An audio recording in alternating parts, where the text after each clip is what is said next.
పంచకళ్యాణి. పూర్వం కుశీనర దేశంలో దేవవర్మ అనే ఒక క్షత్రియ కుమారుడు ఉండేవాడు.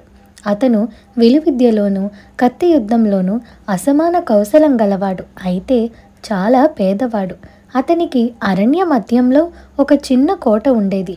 అతనికి గల ఆస్తి యావత్తు అతని ఆయుధాలు, ఒక పంచకళ్యాణి గుర్రమును. ఆ గుర్రం మీద అతను దేశాటన చేస్తూ పండగలకు పబ్బాలకు ఏ రాజుగారైనా యుద్ధ విద్యా ప్రదర్శనలు ఏర్పాటు చేస్తే వాటిలో పాల్గొని బహుమానాలు పొంది వాటితో కాలక్షేపం చేస్తున్నాడు.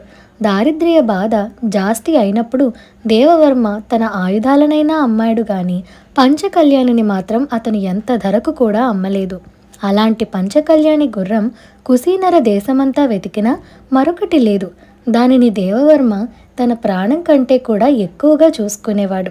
దేవవర్మ కోటకు ఒక ఆమడ దూరంలో సుప్రతిష్ఠుడనే రాజు ఒక ఆయన ఉన్నాడు. ఆయనకు మాలావతి అనే కుమార్తె ఉన్నది. ఆమె అపురూప సౌందర్యవతి. అందుచేత ఆమెను పెళ్లాడటానికి గొప్ప గొప్ప వాళ్ళు చాలామంది వచ్చారు. కానీ సుప్రతిష్ఠుడు గొప్ప లోభి. ఆయన తన కుమార్తెకు ఎంతో సంపన్నుడైన వాణ్ణి తీసుకురావాలని పంతం పట్టి కూర్చున్నాడు. దురదృష్టవశాత్తు మాలావతి దరిద్రుడైన దేవవర్మను ప్రేమించింది. దేవవర్మ కూడా ఆమెను ప్రేమించి ఉండటం వల్ల అప్పుడప్పుడు ఈ ఇద్దరు రహస్యంగా కలుసుకొని ఒకరి ప్రేమ ఒకరికి తెలియచెప్పుకోవడం జరిగింది. దేవవర్మ దాదాపు ప్రతిరోజు మాలావతిని ఒక్కసారి చూసి ఆనందించటానికి, అవకాశం ఉంటే ఒక్క క్షణం సేపు మాట్లాడటానికి తన పంచకళ్యాణి పైన బయలుదేరి అరణ్య మార్గంగా పడి రహదారి చేరుకొని ఆ దారిన సుప్రతిష్ఠుడి నగరం వైపు పోతూ ఉండేవాడు. తిరిగి అదే దారిన అరణ్యం మధ్య ఉన్న తన ఇంటికి వచ్చేస్తూ ఉండేవాడు. ఒకసారి దేవవర్మ సాహసించి సుప్రతిష్ఠుడి దర్శనం చేసుకొని, నేను మీ కుమార్తె అయిన మాలావతిని ప్రేమిస్తున్నాను, ఆమెను నాకిచ్చి పెళ్లి చేయండి అని అడిగాడు. సుప్రతిష్ఠుడు గట్టిగా నవ్వి, నీ దగ్గర పంచకళ్యాణి మినహాయిస్తే ఏమున్నది అని అడిగాడు. దేవవర్మ తల వంచుకొని ఇంటికి తిరిగి వచ్చేస్తూ, మాకిద్దరికీ పెళ్లి కావటం అసంభవం, దేవతలంతా ఏకమైనప్పటికీ మమ్మల్ని భార్యాభర్తలుగా చేయలేరు అనుకున్నాడు. ఇది జరిగిన కొద్ది కాలానికి ధనగుప్తుడనేవాడు సుప్రతిష్ఠుడిని చూడవచ్చి, నేను పేరు మోసిన కోటీశ్వరుణ్ణి, మీరు కూడా లక్ష్మీ సంపన్నులే గనక మన ఆస్తులు కలుపుకున్నామంటే మనని మించిన కుబేరులు కుశీనర దేశంలో ఉండరు, మీ అమ్మాయిని నాకిచ్చి పెళ్లి చేయండి అన్నాడు. ధనగుప్తుడు వయసులో సుప్రతిష్ఠుడికి ఏమాత్రం తీసిపోడు. అయినప్పటికీ డబ్బు మీద వ్యామోహం చేత సుప్రతిష్ఠుడు ఆయనకు తన కుమార్తెనిచ్చి చేయటానికి సమ్మతించాడు. ఈ పెళ్లి జరిగితే కాకి ముక్కుకు దొండపండు కట్టినట్టుగా ఉంటుందని అందరూ అనుకున్నారు. కానీ సుప్రతిష్ఠుడి మనసు మార్చే శక్తి మాత్రం ఎవ్వరికీ లేదు. మాలావతి తనకు కాకుండా పోయిన భర్తను, కాబోయే భర్తను కూడా తలుచుకొని కంటికి మంటికి ఏకధారగా ఏడ్చింది. మర్నాడే ముహూర్తం ఏర్పాటైంది. పెళ్లిలో పెళ్లికొడుకు ఊరేగటానికి మంచి గుర్రం కావలసి వచ్చింది. నేను అడగమన్నానని చెప్పి దేవవర్మను అడిగి తన పంచకళ్యాణిని పట్టుకురండి అని సుప్రతిష్ఠుడు తన మనుషులను అరణ్యంలో ఉన్న కోటకు పంపాడు.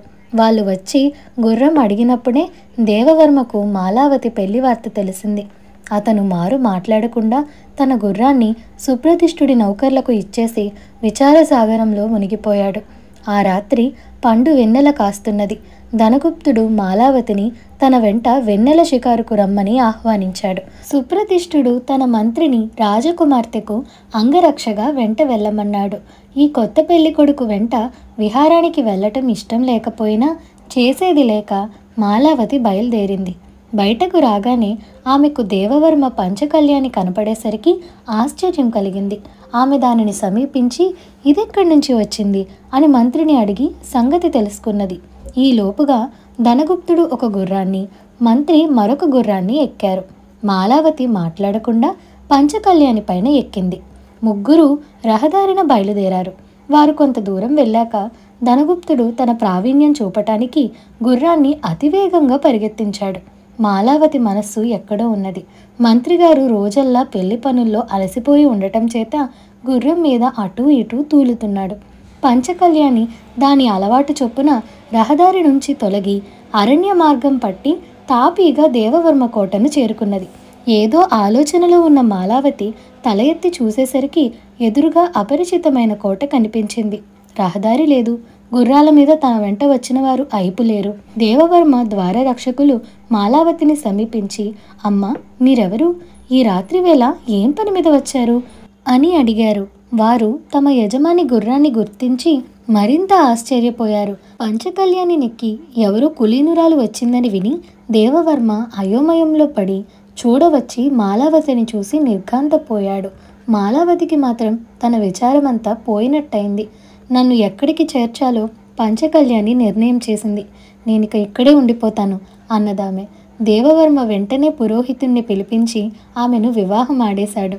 మాలావతి కోసం ఆ రాత్రల్లా వెతికారు, మర్నాడల్లా వెతికారు. మర్నాడు సాయంకాలం జరిగిన సంగతి సుప్రతిష్ఠుడికి తెలియవచ్చేసరికి మాలావతికి పెళ్ళైపోయింది. తన అల్లుడు పేదవాడు అనిపించుకోవటం ఇష్టం లేక ఆయన తన కుమార్తెకు తన ఆస్తిలో సగం ఇచ్చేశాడు. ఇదండి ఇవాల్టి కథ. ఈ కథ మీకు ఎలా అనిపించిందో మాకు కామెంట్ సెక్షన్లో చెప్పండి. అలాగే ఈ వీడియో నచ్చినట్లయితే like, share, subscribe to Priya stories Telugu. Thank you for watching.